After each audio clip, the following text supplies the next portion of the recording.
Sabe exatamente onde é que o seu terreno começa e acaba? Pode parecer uma pergunta simples, mas olha que a resposta oficial pode ser mais complicada do que parece. Quer seja um muro, um rio ou até uma linha de comboio a fazer a fronteira, para tudo isto existem regras muito específicas. Ora, perceber como é que se delimita um prédio é fundamental para qualquer proprietário e é mesmo isso que vamos desvendar.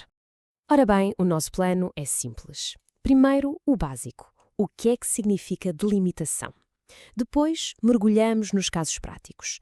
Vamos ver os limites que a natureza nos dá, como rios e relevos, e também os que nós construímos, como estradas, canais ou muros. E para terminar, damos uma olhada a algumas situações mais especiais. E pronto, vamos lá começar pelo início. O que é isto da delimitação?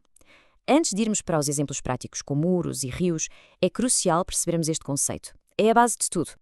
Então, delimitação, o que é? É simples. É a definição dos limites das extremas de um prédio. Mas atenção, o ponto mais importante é este. A responsabilidade é sempre, mas sempre, do proprietário.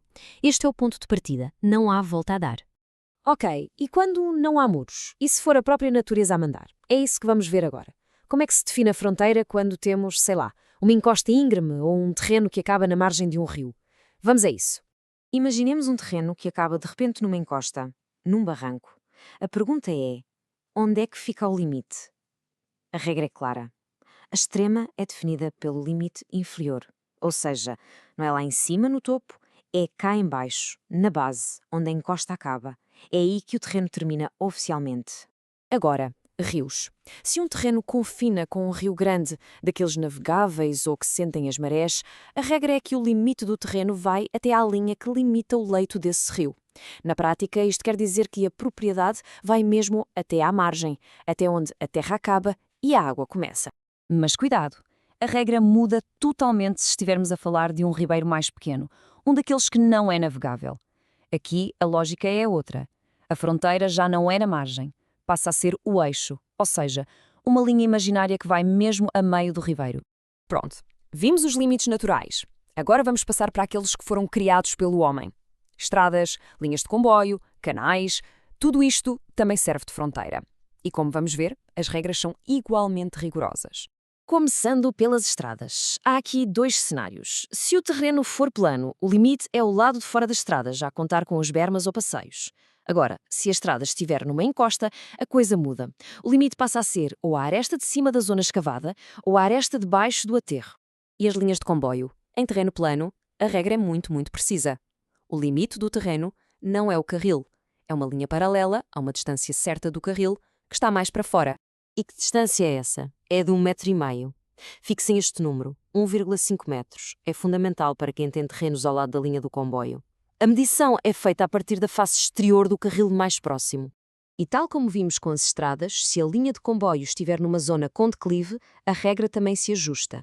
Aqui, o limite do prédio passa a ser o limite da área da via, ou seja, o limite do talude que foi feito para o comboio passar. E se for um grande canal ou uma vala hidráulica? A lógica é parecida com a dos comboios. Há uma zona de proteção. O limite do terreno vizinho é definido a uma certa distância da margem. E preparem-se porque aqui a distância é bem maior. São 10 metros. O limite da propriedade fica a 10 metros da margem. É uma margem de segurança considerável.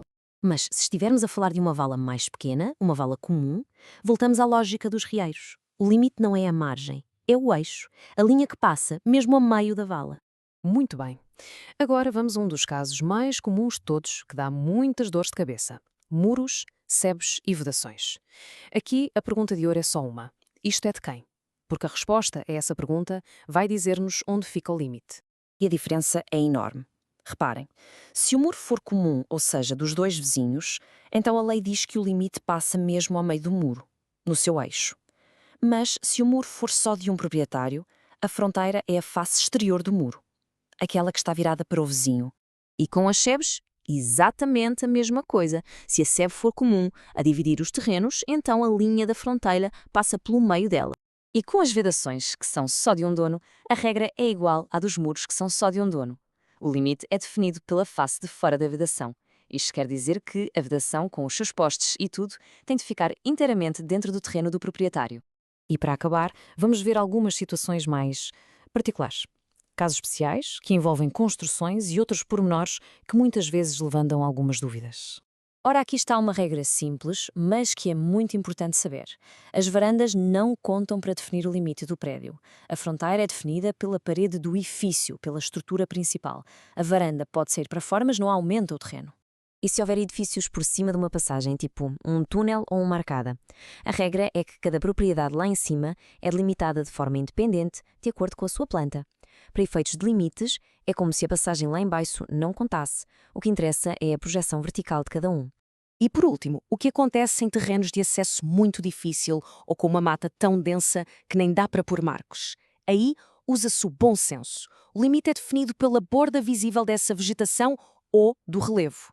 Como vimos, para cada situação há uma regra. De um riacho ou uma autoestrada, a lei é muito clara sobre onde começa e acaba uma propriedade.